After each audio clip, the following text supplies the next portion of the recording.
안녕하세요. 필리핀 카톡 메일 뉴스입니다.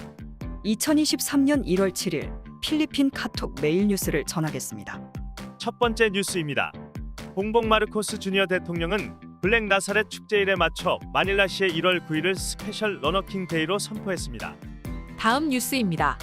최근에 전선 형성으로 많은 비가 내리면서 농업 부분 손실액이 3억 2,500 페소에 이른다고 국가재난위기관리위원회가 밝혔습니다. 북부 민다나오가 1억 7,200만 페소, 미마로파 지역이 8,300만 페소, 비콜이 5,600만 페소 등입니다. 다음 뉴스입니다. 보건부는 중국으로부터의 여행객들에게 추가적인 제한 조치를 취할 필요는 없다고 했습니다. 보건부는 동아시아 국가들이 어떤 조치를 취하는지 조사해본 후 결정하겠다고 밝힌 바 있습니다. 보건부는 중국에서 특별기를 통해 귀환한 필리피노 8명이 코로나에 확진되어 밀접 접촉자 19명을 조사하고 있습니다. 18명은 외국인이고 1명은 필리피노입니다. 밀접 접촉자 중 1명은 백신 접종을 완료했고 1명은 부분 접종, 1명은 미접종입니다. 또 다른 비행기에서는 23명의 밀접 접촉자가 있었습니다.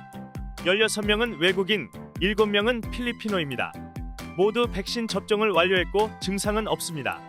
세 번째 비행기 안에서도 27명의 밀접 접촉자가 있었습니다. 다른 비행기에서도 20명의 밀접 접촉자를 확인했습니다. 모두 중국에서 들어온 비행기들입니다. 다음 뉴스입니다. 필리핀 실업이 2022년 11월 감소했습니다. 다만 고용은 감소했습니다. 11월 고용에 관한 사전 발표에 따르면 15세 이상 취업자는 218만 명으로 10월에 224만 명보다 적었습니다. 작년 11월은 316만 명이었습니다. 실업률은 10월 4.5%에서 4.2%로 낮아졌습니다. 작년에는 6.5%였습니다.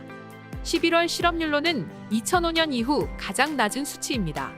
직업이 있는 필리피노는 4,971만 명으로 전달에 4,711만 명, 그리고 전년도에 4,547만 명보다 많았습니다. 취업률은 95.8%로 전달에 95.5%보다 높습니다. 연휴로 인해 노동에 참여하려는 숫자와 고용이 함께 증가한 것으로 보입니다. 서비스 분야가 전체 고용의 60.5%를 차지하고 있고 농업과 산업 분야가 각각 21.4%, 18.1%입니다. 다음 뉴스입니다. 마닐라 경찰청장 안드레 티종은 내무부 장관 베너아발로스가 경찰 고위직들은 명예퇴직을 신청하라고 말한 대로 퇴직을 신청한다고 밝혔습니다. 이 방법이 경찰을 개혁하는 좋은 방법이라고 동의한다고 했습니다. 장관은 경찰 고위직이 명예퇴직을 신청하면 위원회가 심사하여 퇴직자를 선정하겠다고 한 바 있습니다. 마약 관련된 고위직 경찰을 걸러내는 과정입니다. 대통령은 내무장관이 고위직 경찰들에게 명퇴서를 제출하도록 한 것은 자신의 지시에 따른 것이라고 밝혔습니다. 마약 문제 해결을 위한 길이라고 했습니다. 어떤 경찰들이 정말로 마약과 연관되어 있는지 철저하게 조사하겠다고 했습니다. 다음 뉴스입니다. 바기오 시장 벤자민 마갈롱은 경찰 고위 간부들의 명예퇴직을 심사할 DILG 내무부 위원회 5명 중 1명이 될 것입니다. 아발로스 장관은 바기오 시장이 오랫동안 믿을만하고 청렴하고 정직하다고 했습니다. 마갈롱 시장은 전직 경찰로 CIDG 범죄조사국장을 역임했습니다. 다음 뉴스입니다. 다음 주 화요일 기름값이 조금 내릴 예정입니다. 경유와 등유는 1.5페소, 휘발유는 0.5페소 정도 하락할 것이라고 에너지부가 밝혔습니다. 다음 뉴스입니다. 봉봉 마르코스 주니어 대통령은 최근 있었던 마닐라 공항 먹통 사태에 대해서 사과했습니다. 죄송합니다. 다시는 이런 일이 발생하지 않도록 모든 조치를 다하겠습니다. 라고 했습니다. 대통령은 교통부 장관 하임에 바티스타에게 공항 시스템 업그레이드를 위해 필요한 공급 협상을 패스트트랙에 태워 진행하라고 지시했습니다.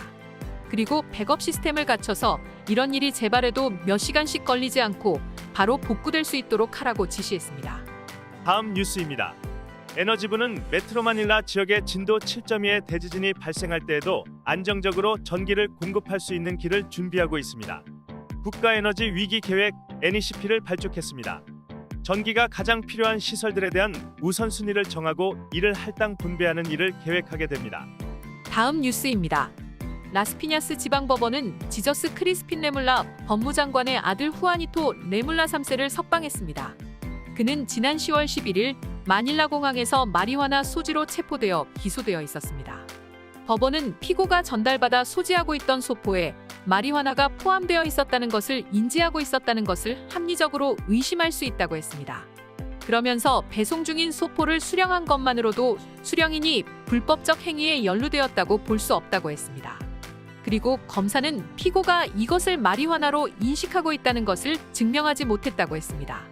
다음 뉴스입니다. 2명의 포고 관련 종사자가 몸값을 노린 납치범들에게 납치되었고 까비떼 이무스 지역에서 사망한 채 발견되었습니다. 도로 옆 풀밭에 쓰레기 봉투에 시체가 있었습니다. 용의자들은 이들 가족에게 240만 페소에 해당하는 중국 돈을 요구했습니다. 목격자에 따르면 하얀색 럭셔리밴이 시체를 싣고 왔다고 합니다. 경찰은 이 차량 운전자로 추정되는 마크 앤선이 세로도를 빨아냥해 경찰에서 신문한 후 살인죄로 기소했습니다. 진술에 허점이 많다고 봤습니다. 다음 뉴스입니다. 멜빈 예루살렘이 필리핀 새로운 복싱 챔피언이 되었습니다. 일본에서 열린 경기에서 타니구치 마사타카를 2회 TKO로 이기고 WBO 챔피언이 되었습니다. 현재는 유일한 필리핀 챔피언입니다. 다음 뉴스입니다. 리잘 로드리게스에 있는 가전 판매소에 도둑이 들어 200만 페소어치의 장비를 도둑 맞았습니다. 새벽 5시쯤 오토바이를 탄 4명의 남성이 범인입니다. 2명은 가게에 들어가고 2명은 밖을 지켰습니다. 오토바이 헬멧을 쓰고 있어서 얼굴을 알아볼 수 없었습니다. 그런데 2022년 9월에도 환풍기를 통해 들어와서 CPU 등 많은 부품들을 훔쳐갔고 이번 달에도 이와 비슷한 사건이 있었습니다. 이렇게 3번의 도둑 침입으로 200만 페소 이상의 손실을 입었습니다. 네, 오늘 필리핀 카톡 메일 뉴스는 여기까지입니다. 평안한 주말 되시길 바랍니다. 사람이 마음으로 자기의 길을 계획할지라도 그의 걸음을 인도하시는 이는 여호와시니라. 잠언 16장 9절 말씀입니다. 감사합니다.